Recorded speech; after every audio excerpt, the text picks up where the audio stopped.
If you are a recovering overgiver or you are a people pleaser, you need to listen to this because not every interaction deserves your time.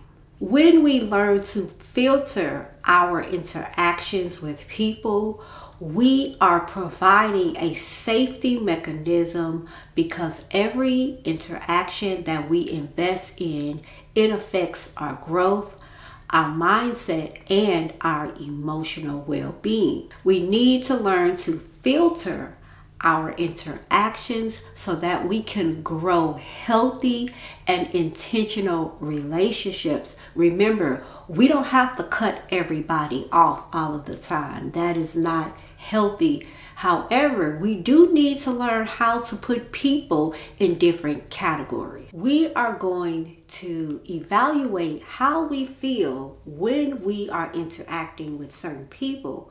Are they making us feel nervous? All right. Are we super emotional? Do we pick up weird energy? Do we feel relaxed and calm? That is something that is very important as we learn to filter our interaction. Number two, we need to learn to observe patterns and not just every little incident. Okay, like I said, every time somebody does something to us, it's not an automatic cutoff like most people think.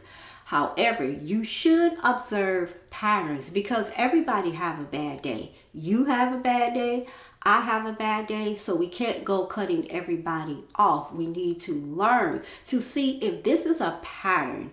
Do they always say things, like backhanded comments? I cannot stand a backhanded compliment, right? I can't stand backhanded comments. Oh, I didn't mean that, but no, you meant it. So let's just say you meant it, right? So if you are experiencing a pattern, that is what you should look for. Again, you're not looking at every little thing somebody says because sometimes people may not understand how to interact with you. That's why you have to set your boundaries, because if you haven't set your boundaries, you're not teaching people how to treat you. So if they don't know how to treat you, you can't go getting mad with everyone. However, watch those patterns. Number three, we are going to learn to filter interactions through our own values. I spoke about this in a previous video. You have to set your own core values. If you don't know what your core values are, then how do you expect someone else to know it? All right. So when you are filtering interactions through your core values, do they align with your personal core values? Do they align with where you're going in life, how you are growing? Are they taking care of their mental health? Because that may be a core value of yours right now. Are they taking care of their emotional and mental health?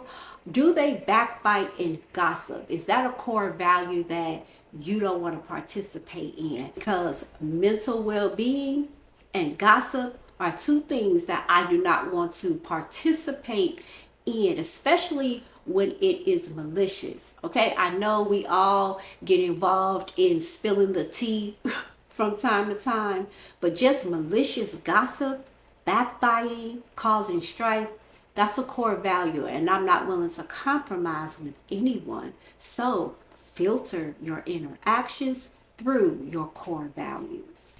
Number four, filter levels of access. Not everyone deserves the same access, all right? So you have your personal up close friends. They are going to have way more access than public friends, acquaintances, right? They're going to have way more access. Public friends are people who you hang out with from time to time, all right?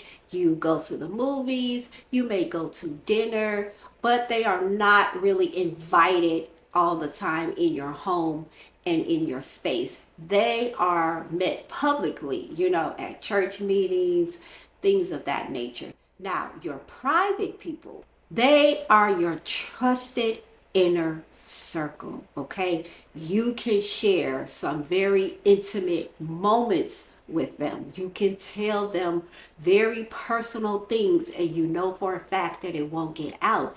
And they are trusted to give you guidance and advice. So you need to know how to filter people and how to give access to certain types of people. I really hope these 4 tips are helping you because they have helped me. I am 52 years old and I started a little late in life learning people, all right? I was in my late 30s, early 40s, still trying to figure out friendships.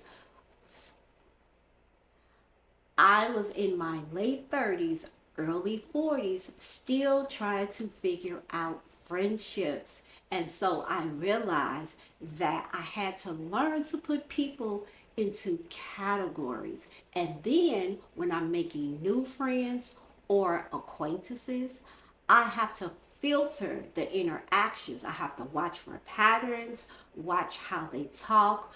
Do they align with where I'm going right now? So I hope that has helped you, and we will discuss more in the next video.